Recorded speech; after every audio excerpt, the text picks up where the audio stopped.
మన దగ్గర మనీ ఉండి ఇన్వెస్ట్మెంట్ చేద్దాం అనుకున్నప్పుడు రకరకాల ఇన్వెస్ట్మెంట్ సోర్సెస్ ఉంటాయి. ప్రతి ఇన్వెస్ట్మెంట్ సోర్స్ గురించి కూడా మనకు బేసిక్ ఐడియా అంటూ ఒకటి ఉండాలి. ప్రస్తుతం ఉన్న ఇన్వెస్ట్మెంట్ సోర్సెస్ ఏంటంటే mutual fund, bank schemes, equity, ఎవరైనా ట్రేడింగ్ బాగా వచ్చుంటే ఆప్షన్స్, ఇంట్రాడే, ఇవే ప్రజెంట్ ట్రెండింగ్లో ఉన్నాయన్నమాట. దీనిలో మోస్ట్లీ మ్యూచువల్ ఫండ్స్లో ఎక్కువ మంది ఇన్వెస్ట్ చేస్తూ ఉంటారు. మ్యూచువల్ ఫండ్లో ఇన్వెస్ట్ చేసినప్పుడు మనకి ఎంత రిటర్న్ వస్తుంది, మనకు వచ్చే రిటర్న్ ప్రొడక్టివ్గా ఉందా లేదా అనేది మనకు చూసుకోవాలి. ఈక్విటీలో ఇన్వెస్ట్ చేసినప్పుడు ఈక్విటీలో ప్రిఫరెన్స్ షేర్స్ అంటే ఏంటి, ఈక్విటీ షేర్స్ అంటే ఏంటి, ఇవి రెండింటికి డిఫరెన్స్ తెలుసుకోవాలి. తర్వాత ఇంట్రాడే విషయానికి వస్తే లెవరేజెస్ ఎంత ఇస్తున్నారు, లెవరేజ్తో మనం ట్రేడింగ్ చేసినప్పుడు రిస్క్ ఏ విధంగా ఉంటుంది. ఆప్షన్స్లో కూడా సేమ్, ఆప్షన్స్లో కూడా లెవరేజెస్ ఉంటాయి.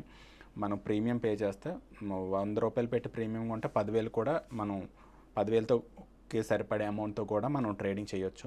దీనివల్ల రిస్క్ రివార్డ్స్ ఏ విధంగా ఉంటాయి అనేది కంప్లీట్గా మన బేసిక్స్ తెలుసుకొని అప్పుడు చేయాలి. ఈ బేసిక్స్ తెలుసుకోవాలి అనుకుంటే talenthunt4u.in అనే వెబ్సైట్లో మీకు బిజినెస్ కాలంలో ఉంటాయి. ఏ విధమైన డౌట్స్ ఉన్నా సరే మీరు అక్కడ పెట్టవచ్చు. మీకు ఎక్స్పర్ట్స్ దగ్గర నుంచి క్లారిఫికేషన్స్ వస్తాయి. అప్పటికి మీకు అర్థం కాకపోతే కొన్ని సందర్భాల్లో లైవ్ ఇంటరాక్షన్స్ కూడా ఉంటాయి. సో అందరూ హ్యాపీగా యూజ్ చేసుకోవచ్చు. Thank you.